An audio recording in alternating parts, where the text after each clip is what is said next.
శ్రీమాత్రే నమః. ఈ పువ్వు పేరు కదంబం పువ్వు. లలితా సహస్రనామాల్లో ఒక నామం వస్తుంది, కదంబ వనవాసిని అని. అమ్మవారు కదంబం వనంలో నివసిస్తారు. అమ్మవారికి చాలా ఇష్టమైన పువ్వు. విజయవాడ కనకదుర్గమ్మ అమ్మవారికి కూడా ఈ పువ్వులు అంటే చాలా ఇష్టం అంట. ఈ చెట్టు బాదం చెట్టును పోలి ఉంటుంది. 50-60 అడుగుల ఎత్తు, బాదం ఆకుల్లాగా పెద్ద ఆకులు మందంగా ఉంటాయి.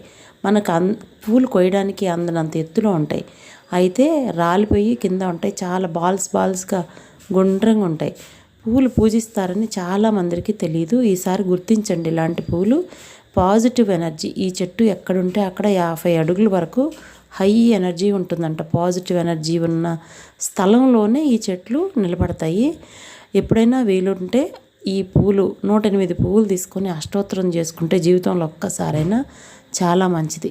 కలువ పూలుతో ఎంత ఫలితమో ఈ పూలతో కూడా